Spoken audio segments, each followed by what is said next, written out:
우리가 보는 하나님의 말씀 중에 특별히 이제 모세오경이라고 하는 것을 좀 이해를 해야 되겠습니다. 오늘은 이제 조금 더 여러분들하고 같이 이제 말씀을 이렇게 나눌 수 있는 기회를 가질까 해요. 저 혼자만 여러분들한테 막 이야기하고 설명하는 것보다는 여러분들도 한번 찾아보셨으면 좋겠습니다.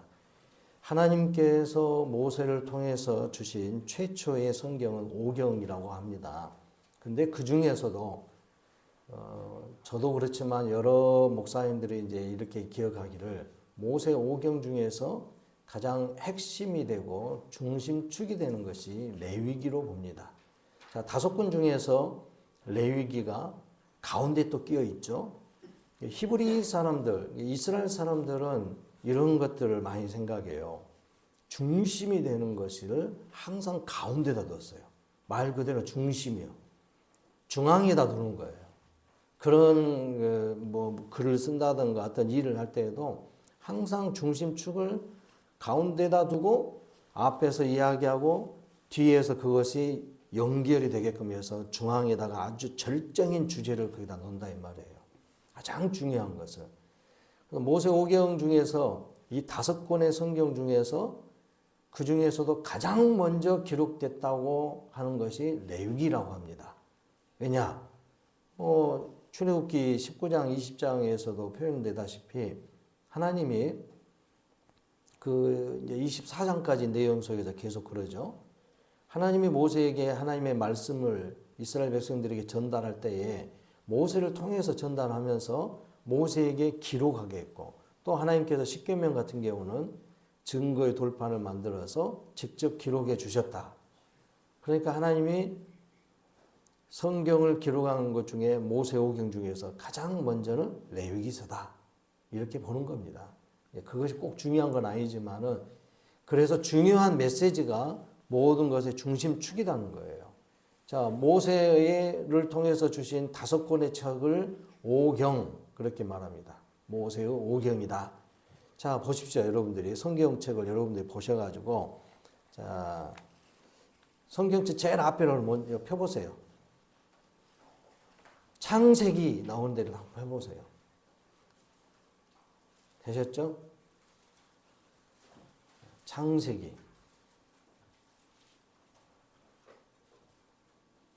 창세기 보셨습니까? 제일 큰 글씨로 창세기 나와 있죠? 아멘이요?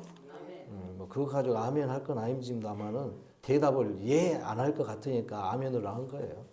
자, 1장부터서 천천히 한번 넘겨보세요. 자, 1장에 큰 글자가 일자 써진 거예요. 1장부터 천천히 그냥 넘기세요. 창세기 가죠? 몇 장까지 간가 보세요. 창세기. 조금 속도를 내갖고 넘기세요.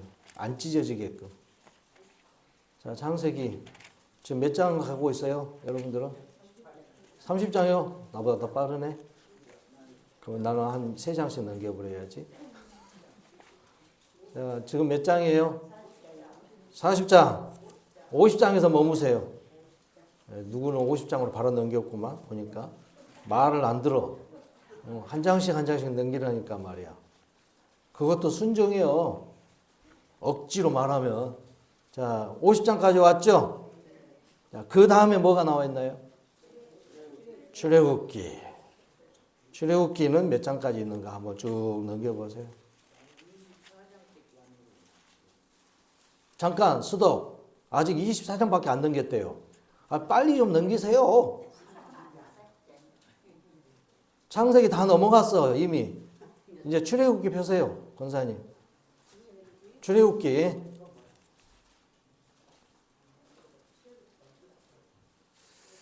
출애굽기 잠깐 멈춰 계세요. 창세기부터 다시 가시네. 출애굽기 됐어요? 네, 출애굽기 넘깁니다. 1장, 4장, 5장, 6장, 7장, 8장, 9장, 10장, 11장, 12장, 13장, 14장, 15장, 16장, 17장, 18장, 19장, 20장, 21장, 22장. 자고 맞춰가세요. 23장, 24장, 25장, 26장, 27장, 28장, 29장, 30장, 31장, 32장. 못 따라옵니까? 33장, 34장, 35장, 36장, 37장, 38장, 39장, 40장.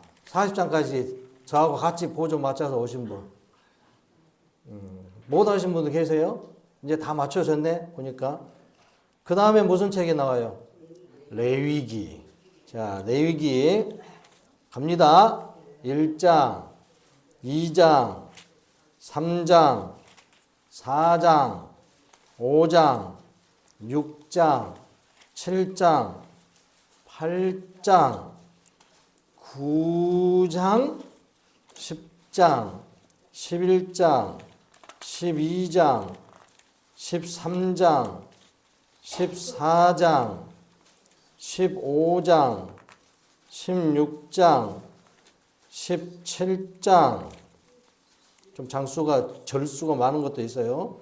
18장, 19장, 20장, 21장, 22장, 23장. 벌써 민수기로 가버려요. 저하고 같이 맞춰서 가시라게. 그렇게 말을 안 들으신다니까.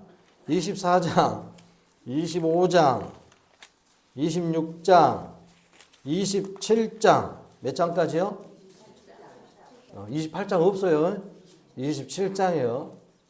레위기는 27장까지. 자, 그 다음에 뭐가 나왔어요? 민수기. 자, 민수기 1장, 2장, 3장, 4장, 5장, 6장, 7장, 8장. 좀 절수가 많아, 이제. 말이 많거든. 9장, 10장, 11장, 12장, 13장, 14장, 15장, 16장, 17장, 18장, 19장, 20장, 21장, 22장, 23장, 24장, 25장, 26장, 27장, 28장, 29장, 30장, 31장, 32장, 33장, 34장, 35장, 36장. 민수기는 어디까지요? 36장. 그다음 모세오경의 마지막에 있는 신명기 보셨죠?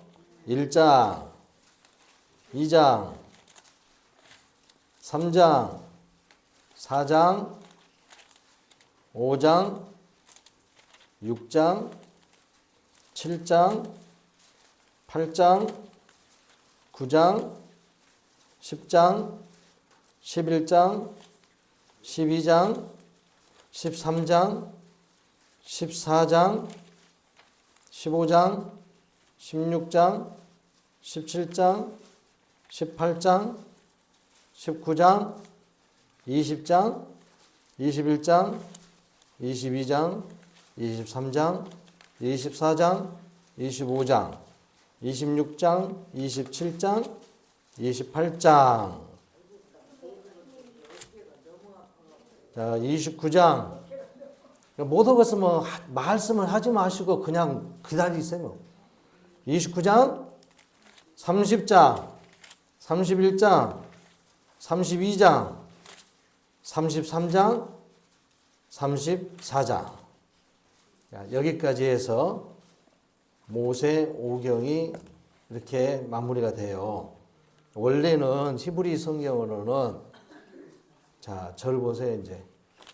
원래는 히브리 성경은 그냥 다 연결되어져 있습니다.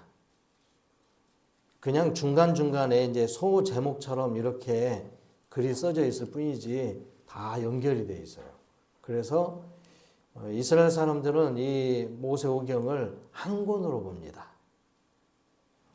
우리는 5권으로 보는데 이스라엘 사람들은 한 권으로 봐요. 그래서 그들은 이 모세오경을 보고 이렇게 안 부르고 토라 또는 율법이라 그렇게 말합니다. 그 사람들 말로는 토라, 우리 말로 번역하면 율법서 이렇게 보는 거예요. 자, 그 중에 이제 이 5권 중에서 핵심이 되고 중심축이 바로 레위기서라는 거예요. 많은 목사님들이나 성도들도 이 레위기서를 설교한다든가 읽을 때에 굉장히 힘들어합니다. 무슨 제사법, 우리하고는 뭔 상관이 있다냐 그러면서 또 딱딱한 그런 내용들을 무슨 법령들, 법규들 막 이런 것들이 나와 있다 보니까 레위기서를 읽으려고 할 때에 굉장히 힘들어해요. 그래서 이게 뭐하고 우리하고 중요하냐? 그렇지가 않다는 거죠. 모세오경의 중심축이라고 했잖아요. 그 중에서도 27장 중에서도 16장이 가장 핵심적인 거예요. 16장이 뭔가 한번 봐보세요. 한번 떠들어 보세요. 16장이 뭔가. 자, 16장 딱 보시면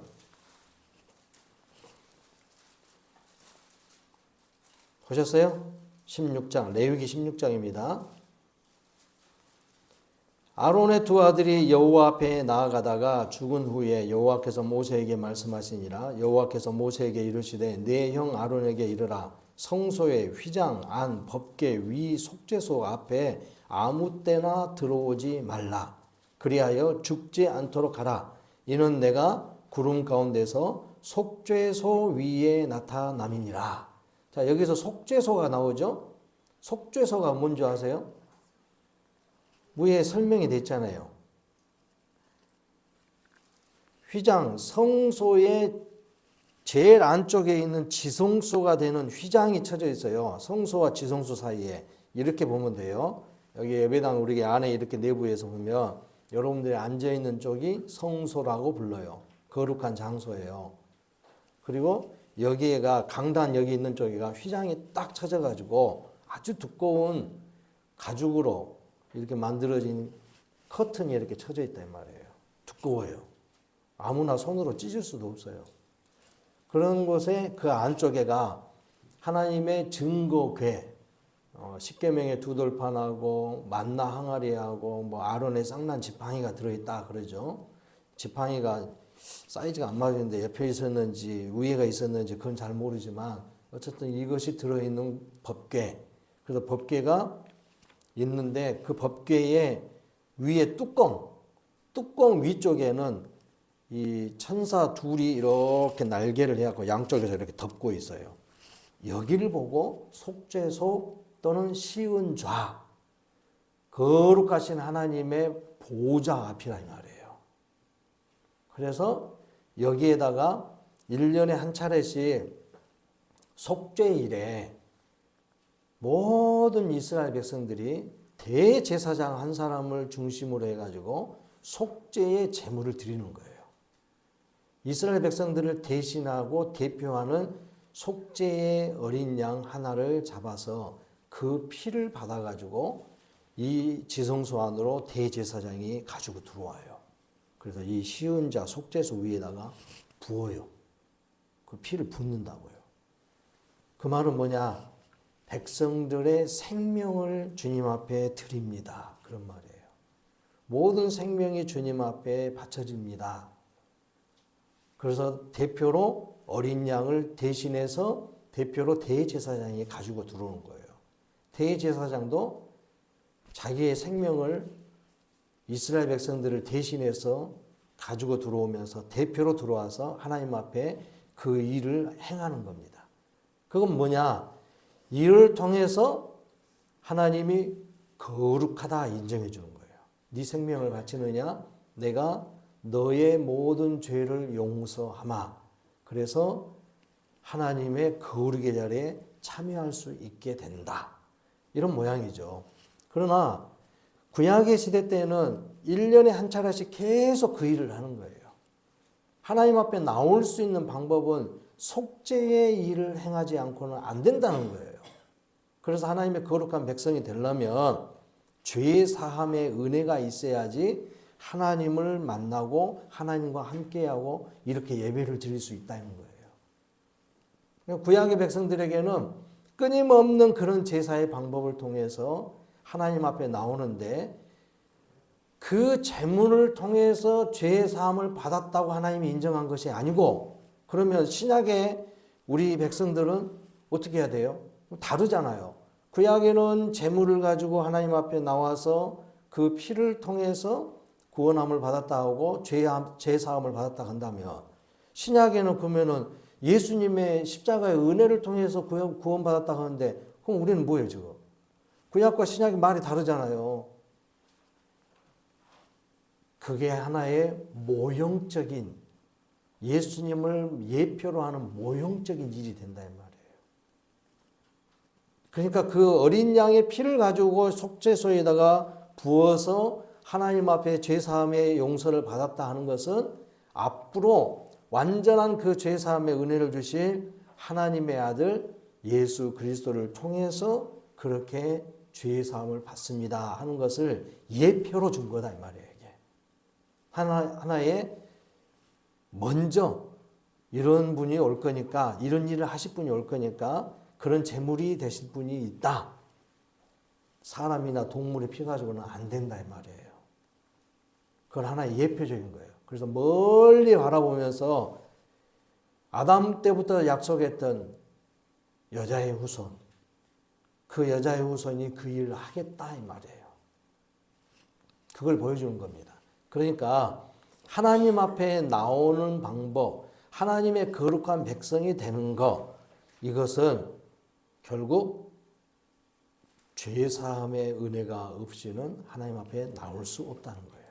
그러니까 16장의 그 뒷부분에 그 속죄소의 내용을 이야기하고, 물론 이제 그 앞에 장에서 무슨 일이 있었냐면 아론의 네 명의 아들 중에서 큰아들 작은아들이 아론을 대신해서 제사의 임무를 감당하는데, 어느 날 갑자기 상번제를 드리는 날, 번제를 드릴 때에 잘못된 불을 가져다가, 즉 다시 말하면 잘못된 제사의 방법을 가지고 제사장의 품위가 떨어지는 어떤 행동을 한 것 같아요. 제사장으로서 해서는 안 될 일을 하면서 하나님 앞에 제물을 바치는 예배 드리는 일을 소홀히 한 거예요. 이건 꼭 뭐가 같냐면 전화기 끄라고 해도 절대로 안 끄신 분하고 똑같은 거예요. 아셨어요? 근데 구약의 시대 때는요, 하나님께서 즉시 반응을 하십니다. 지금은 즉시 반응하는 게 안 보이잖아요. 전혀 모르는 것 같죠? 뭐 이거 한 번 한 거 갖고 뭘 꼭 굳이 뭐라 합니까? 목사님도 너무하시네. 그게 아니에요. 매 순간 예배를 드리는 이 자세가 우리는 분명하게 하나님께서 기뻐하실 만한 모습이 돼야 되거든요.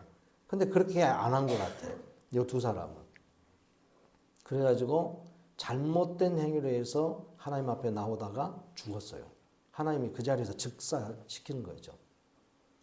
그러니까 예배라는 것이 얼마나 소중하고 존귀한 일인가를 보여주는 겁니다. 왜냐하면 그 당시 이스라엘 백성들은 우상 숭배에 막 쩌들려 살거든요. 이집트에서도 그런 모습이 수도 없이 나와. 우리도 예수 믿기 전에 다 그랬지 않습니까? 지금도 우리는 그리스도 안에 있다고 하고 예배를 하나님 앞에 와서 드린다고 하면서도 불구하고도 그런 데에 막 참여하고 그런 거에 대해서 별로 대수롭지 않게 생각할 때도 있어요. 그리고 우리의 생활의 습관 속에 또 그런 것들이 막 있어요. 말이라든가 행동이라든가 어떤 생활 습관 속에 드러난 게 있다는 겁니다.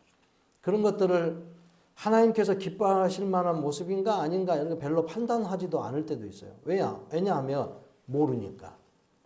공부를 안 했으니까. 그리고 들었어도 거기에 대하여서 내가 순종을 안 하니까 그런 거예요.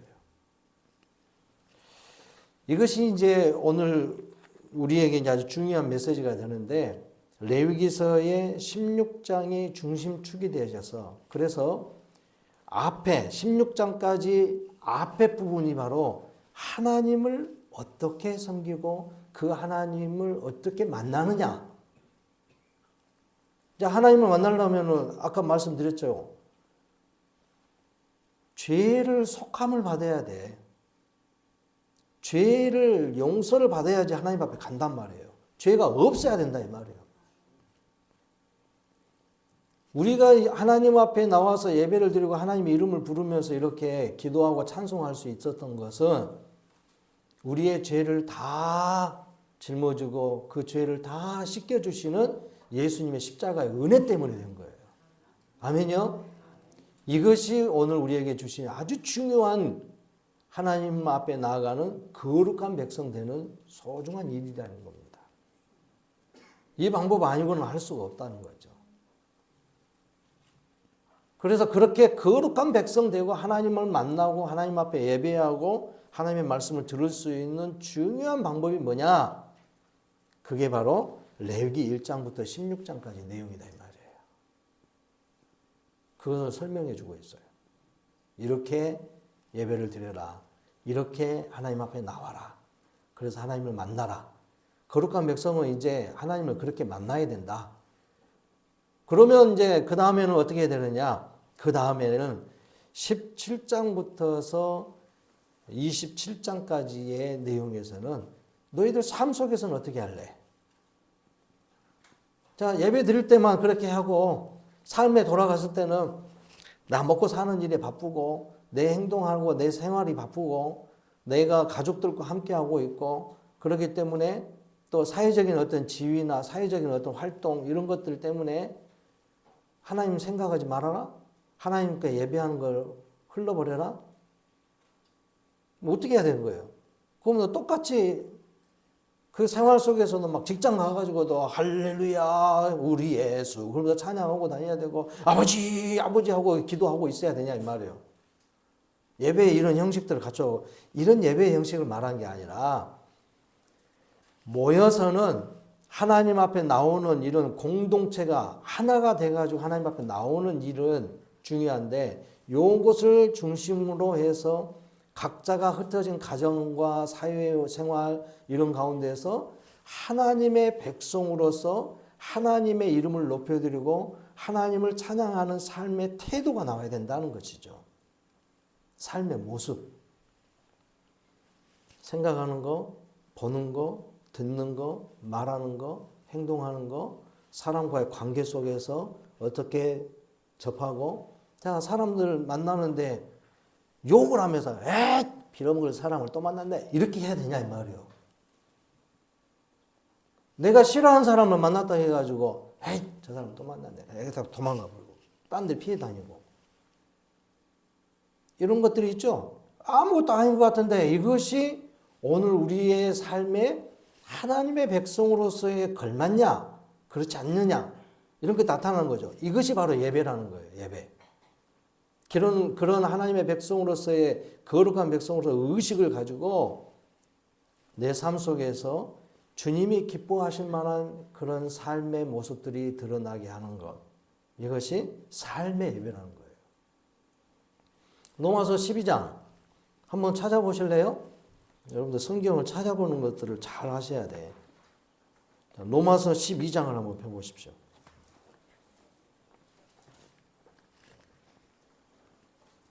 로마서 12장 1절 2절 신약성경에 빨간색에 색인되어진 것 중에 롬 써진 데를 찾으시면 돼요. 롬. 로마서에 롬이라고 써져 있어요.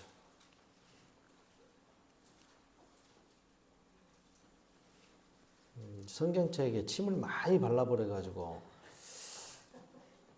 괜찮을란가 모르겠습니다. 다들 보니까 침 바르시구만. 아까 한 장씩 넘길 때도 한 장, 두 장.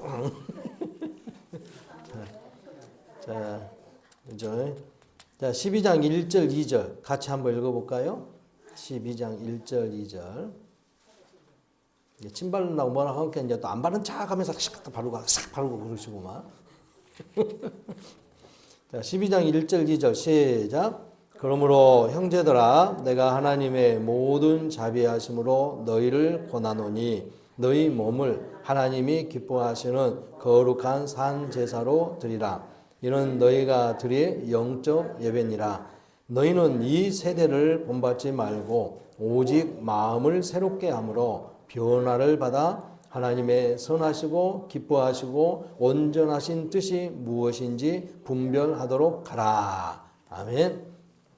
자, 2절 말씀을 조금 더 설명을 하자면 이제 오늘 설교의 그 앞부분에 이제 기록되어진 내용들인데 하나님의 선하시고 온전하신 뜻이 무엇인가? 어떻게 알아요? 그걸 여러분들이 하나님의 온전하시고 선하신 뜻이 무엇인가를 알 수 있는 방법이 뭐라고 생각됩니까? 어떻게 알 수 있어요? 좀 명상하고 있고 묵상하면 계시해 준가요? 하나님이 기록해 주신 성경, 이 말씀을 통해서 하는 거예요. 성경은 하나님의 말씀입니다. 하나님의 말씀이 기록되어 있어요. 사단이 말하는 것 같고 당나귀도 말도 하고 귀신도 말을 해. 그런 글이 써져 있어요. 이 안에가, 성경 안에가. 그렇죠? 그런데 그런 것들을 다 인용해 가지고 기록할 사람의 마음을 하나님의 성령께서 움직이셔서 감동을 주셔서 하나님의 말씀으로 기록하게 하셨다는 거예요. 제가 여러분들에게 하나님의 말씀을 이렇게 설명을 해가지고 강해하면서 설교를 하지만 여러분들이 박성하 목사의 말로 듣는 거예요? 누구의 말로 듣는 거예요? 하나님의 말씀으로 듣는 거잖아요. 그러니까 하나님의 말씀으로 듣는다는 것이 바로 그런 내용과 같은 겁니다. 성경이 하나님의 말씀이 기록됐다. 그래서 창세기에는 세상이 어떻게 창조되느냐, 인류 구원을 또 어떻게 이루느냐, 최초의 그런 내용들. 그래서 인류가 어떻게 시작됐는가, 원 역사. 세상의 시작과 함께 인류가 어떻게 처음에 시작됐는가, 원 역사. 그리고 창세기 12장부터서는 그 원 역사가 끝나고 나서 12장부터서는 인류를 구원하기 위해서 하나님이 아브라함과 그의 후손들을 선택하는 일이 나오는 거예요. 왜 굳이 아브라함이 나오고 이스라엘이라는 그 선조들이 나오겠어요? 창세기에서 그것도 성경책 제일 앞부분에서. 그게 바로 인류를 구원하기 위해서 한 민족을 선택한 거예요. 여자의 후손들이 그 민족을 통해서 오게 하시려고. 세상을 구원하시기 위한 최초의 선택된 백성이 거기서 기록이 된 겁니다. 창세기가 끝나고 나면 우리가 봤을 때 뭐가 나왔어요?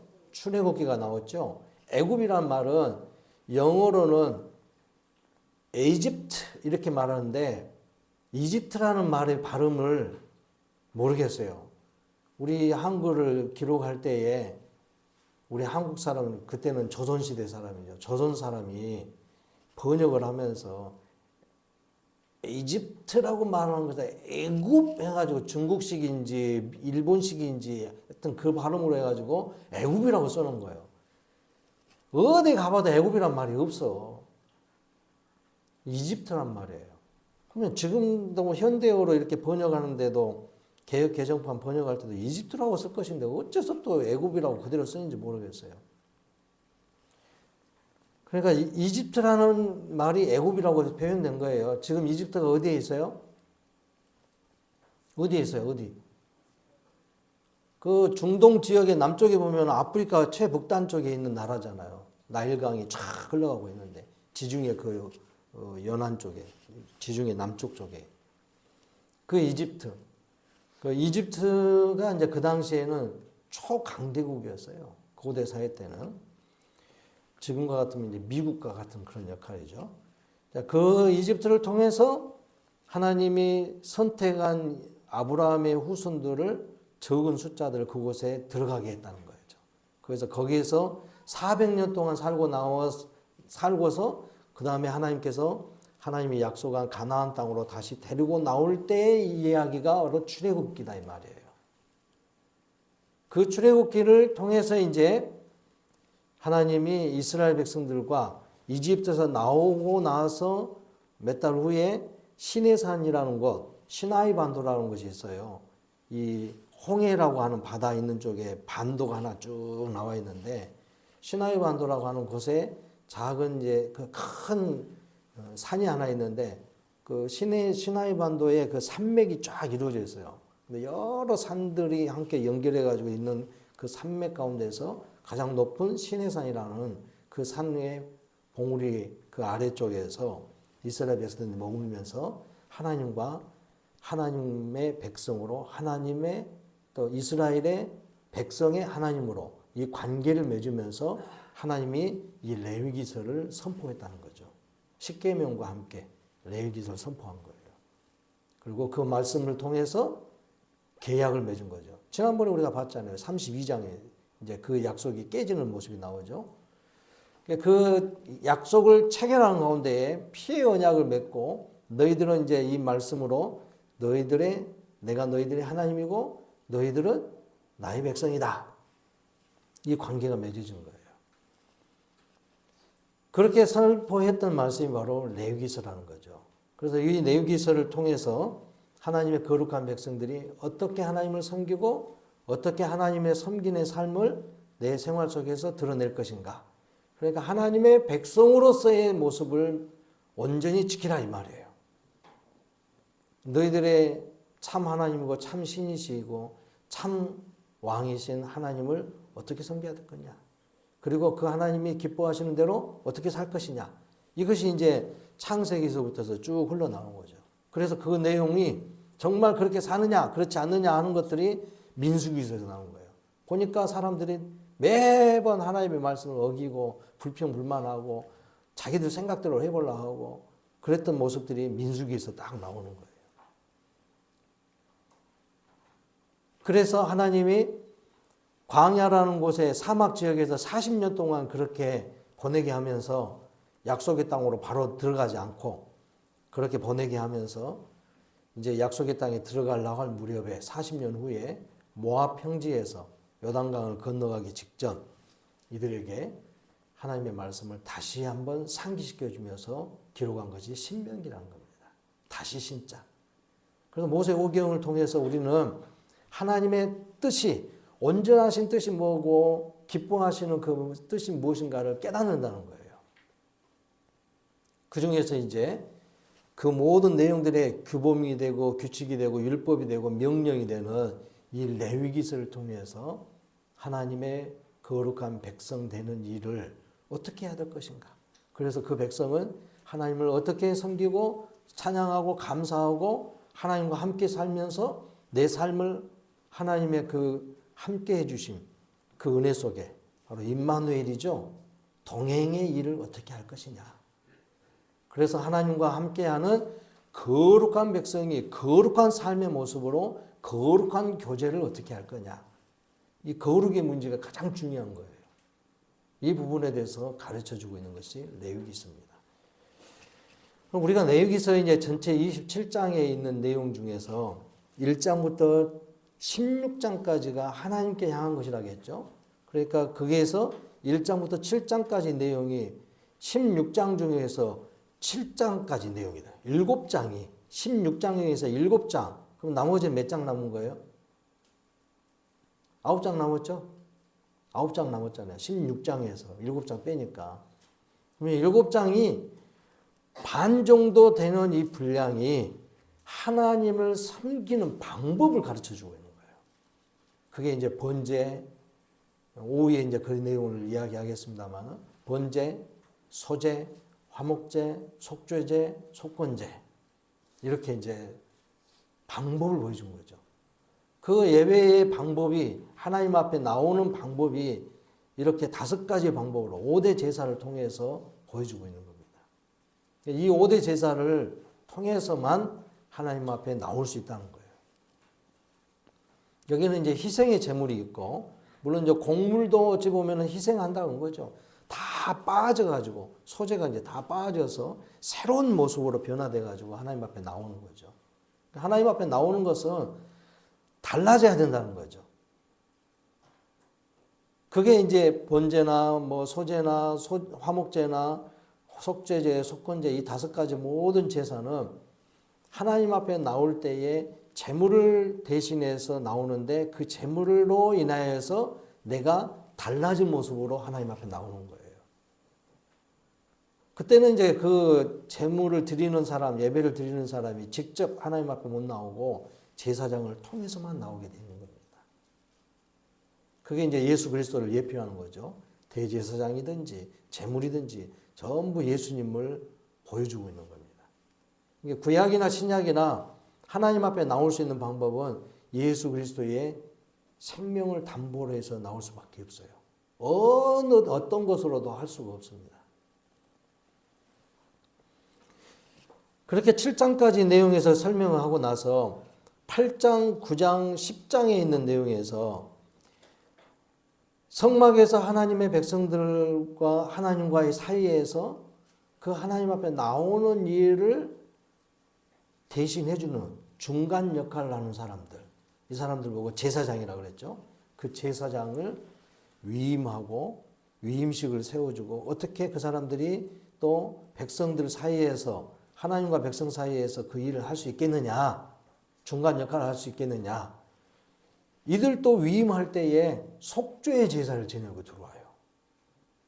본인들도 제사장의 임무를 딱 맡을 때에, 그래서 이스라엘 백성들의 역사 속에서 이제 그렇게 됩니다. 제사장이 임무를 감당할 때에는 제사장 아론의 후손들 가운데서만 제사장을 선출하는데 25살 되면 인턴십을 하는 거예요. 5년 동안 30살 될 때까지 5년 동안 배우고 익히는 거예요.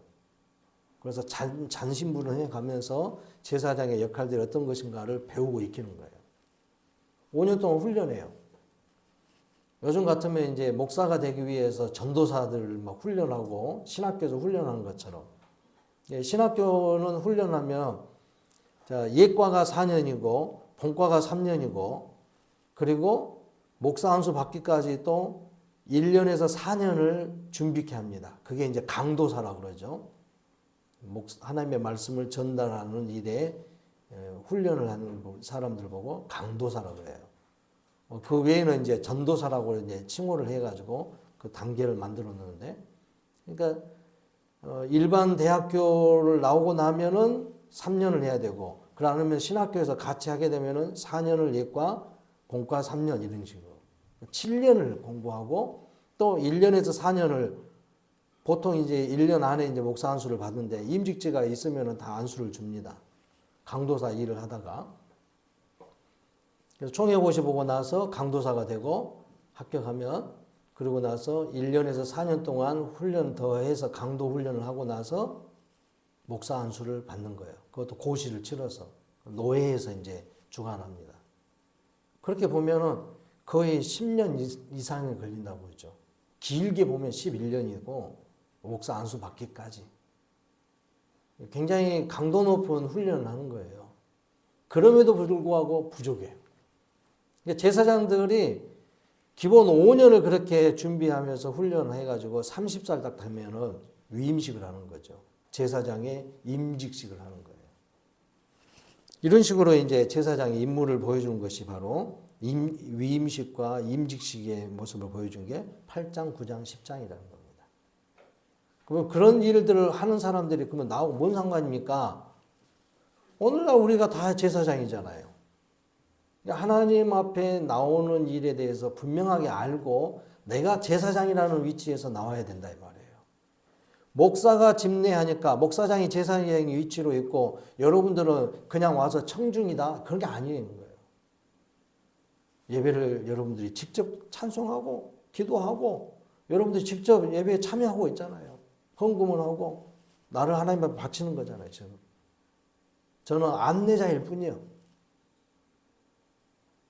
어떤 교회에서는 목사님 설교하고 있는데 옆에서 전화기 벨소리가 띠리리리 울리면요, 나중에 예배 끝나고 나서 부목사들 닥달을 합니다.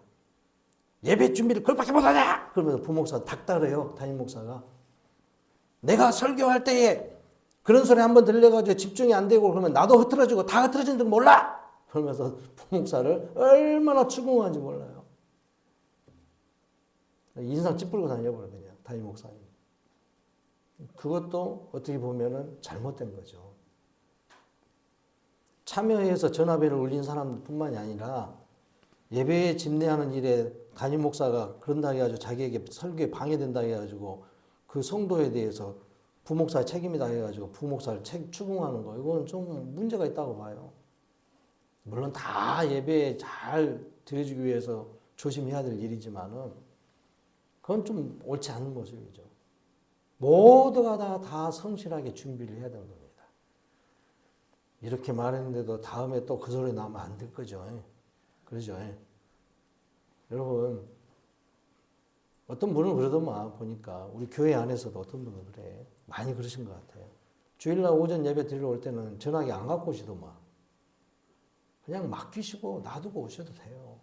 뭐 특별하게 뭔 일이 있을까 봐서 누가 전화할까 봐서 예배 끝나고 와서 하면 되지. 그리고 예배 전에 와가지고도 제사장의 임무의 모습으로 왔으니까 하나님 앞에 예배를 드리러 왔으니까 다른 이야기는 예배 끝나고 이야기하세요. 다른 이야기는.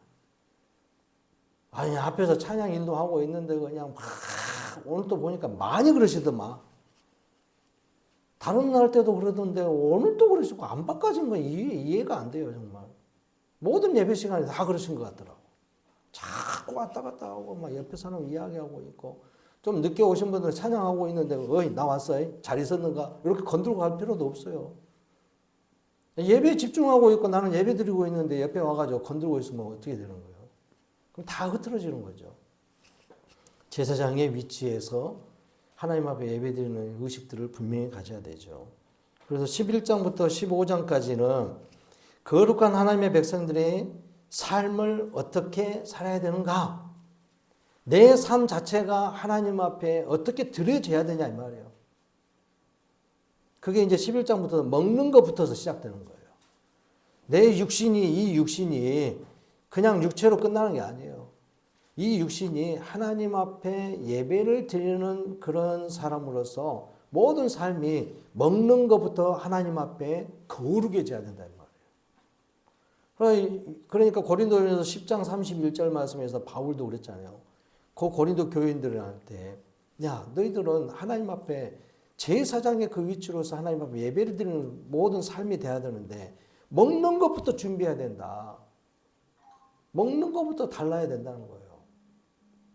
그래서 건강을 잘 유지해 가면서 내게 주시는 생명의 날 동안 하나님을 기쁘시게 해야 되는 거고 하나님의 그 아름다운 모습을 드러내야 된다는 거죠. 조금 죄송한 말이지만은 맨날 믿는 사람들이 어디가 아프네 어디가 아프네 그건 자랑이 아닌 거죠. 그러신 분들이 있어. 습관적으로 어디 아프네 그러면서 차를 탈 때도 내릴 때도 아이고 허리 아이고 앉았다 일어나서 아이고 하고 다닌단 말이에요. 오늘 우리 정정님 집사님은 아이고 소리 안 하시더라고. 으짜 하고 다시더만. 아프다는 것이 핑계가 말하는 것이 아니라 물론 아픈 것을 자랑하라고 해서 빨리 나으려니까. 그러나 믿음의 사람들은 이제는 하나님의 영원한 나라를 바라보고 있는 사람들인데 계속 육체의 일에다가 집중할 필요가 없다는 거죠. 먹는 것부터서 모든 것이 하나님을 기쁘시게 할 수 있는 거룩의 그 모습이 나타나야 된다는 거죠.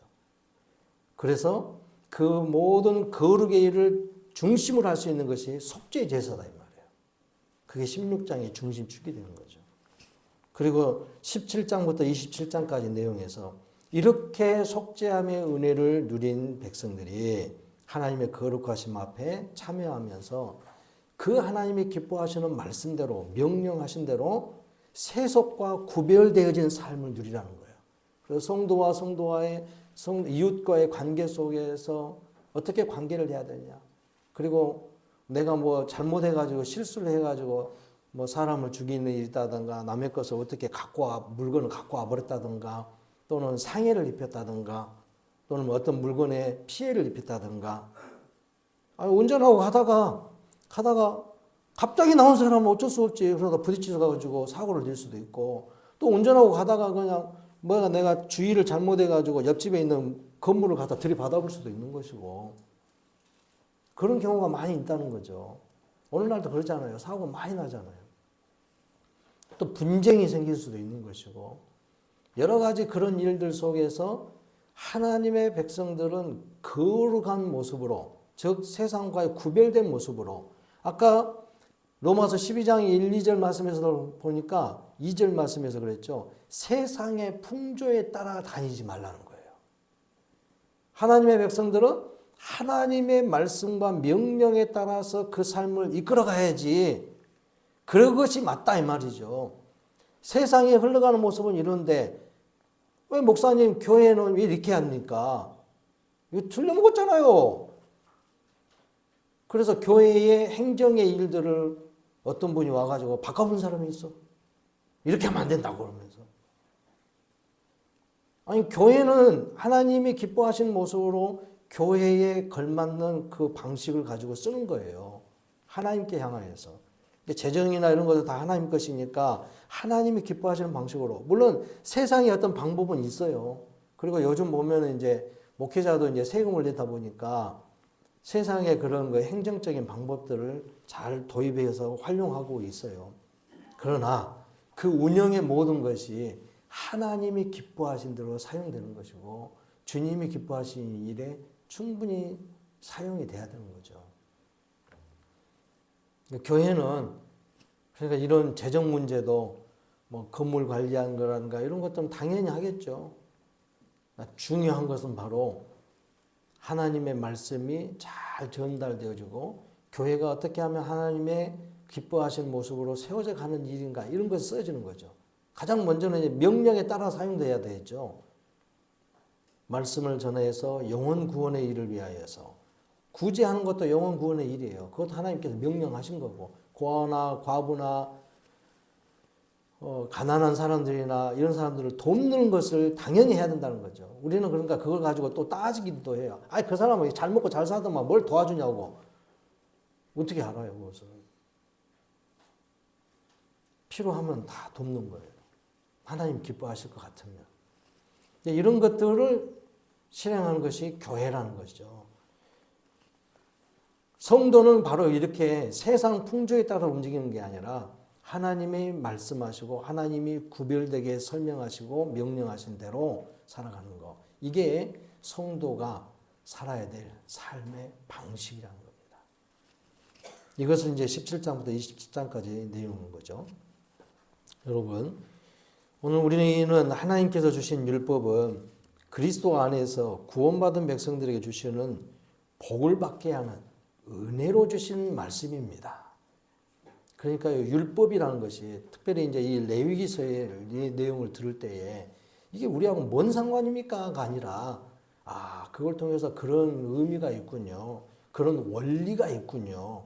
그래서 그걸 잘 터득해서 하나님의 거룩한 백성들이 구원받은 백성들이 이 땅에 사는 날 동안에 주님이 기뻐하시는 그 거룩에 걸맞는 삶들을 만들어 가라는 것이죠.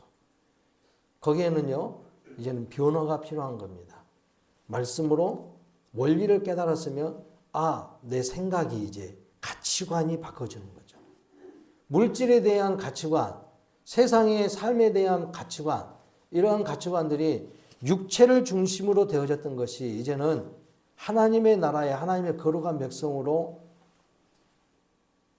소속되어지고 그 말씀 앞에서 영향을 받아야 될 성도로 간다면 이제는 우리의 생각이 말씀의 기준을, 말씀의 원리대로 우리의 생각, 가치관, 삶의 기준점 이런 것들을 만들어 가야 된다는 거죠. 그래야지 온전한 성도로서 성장하고 성숙해져 가는 것입니다. 그 모든 것에 대한 기준점은 결국 예수 그리스도입니다. 그런 내용이 이제 마태복음의 5장부터 7장의 내용 속에서 나오잖아요. 마태복음 5장에서 처음 딱 나오는 팔복이라고 하는 거, 이게 하나님 나라의 백성들이 가져야 될, 거룩한 성도들이 가져야 될 가치관의 기본 원리예요. 그게. 그냥 감명 깊은 말로 끝나는 게 아니라는 겁니다. 아, 그렇구나. 역시 예수님은 하나님의 아들이야. 그걸로 끝나는 게 아니라는 거예요.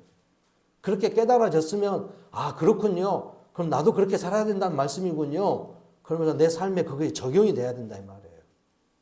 애통하는 자 복이 있나니 천국이 저희 것입니다. 그러면 애통하는 자가 뭐냐?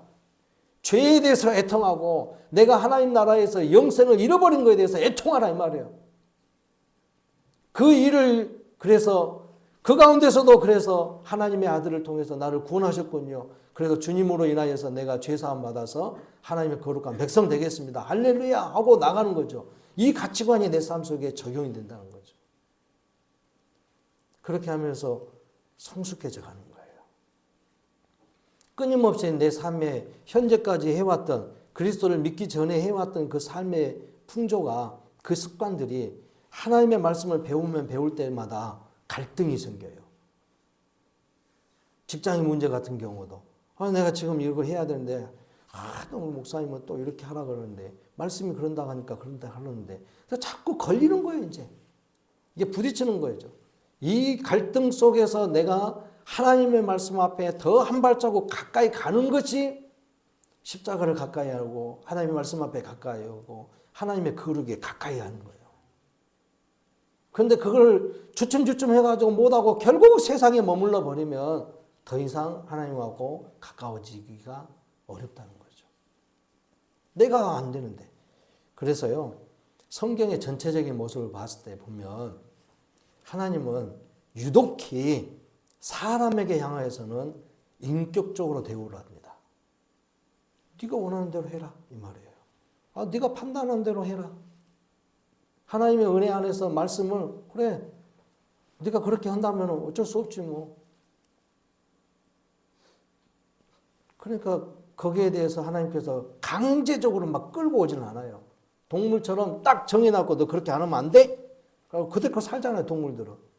그런데 그래도 보면 어찌 보면 그것도 순종인 거라고 볼 수도 있겠지만 엄밀히 따지면 모든 세상의 동물들이나 식물들이나 하나님이 정해놓은 그 방식대로 그 원리대로 쭉 살고 있잖아요. 사람이 자꾸 그걸 흐트러 버리니까 문제지.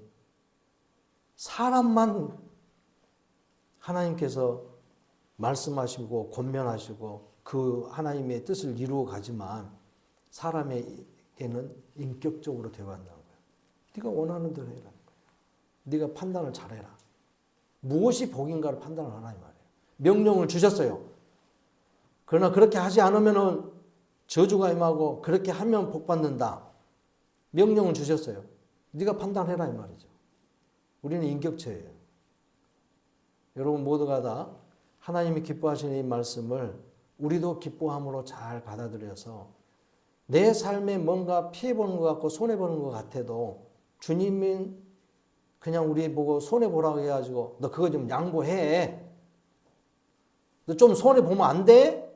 그렇게 하신 게 아니라 이 말이에요. 우리를 더 풍성하게 복되게 하시려고 하신 거죠. 그래서 그 약속의 말씀에 완성을 하신 분이 하나님의 귀하신 외아들, 독생자 예수 그리스도가 하시지 않았습니까? 하나님은 우리에게 향해서 그 아들을, 귀하신 아들을 내주기까지 하면서 우리에게 변화를 누리고 하나님의 거룩한 백성 되게 하려고 힘을 기울였다는 겁니다. 그래서 우리가 기억하셔야 되겠습니다. 그래서 하나님의 말씀을 접하는 데에 힘을 기울이고 오늘 이제 레위기서의 이 개론적인 내용들을 설명했는데요. 하나님의 말씀은 우리의 삶을 거룩한 백성으로 이끌어가고 하나님의 거룩한 백성으로서 삶을 이렇게 누려서 하나님과 온전한 교제가 있어야 된다. 그 교제를 가짐으로 우리가 복된 삶을 누린다 하는 것을 가르쳐주고 있습니다. 그 은혜의 삶을 꼭 놓치지 마시기 바랍니다.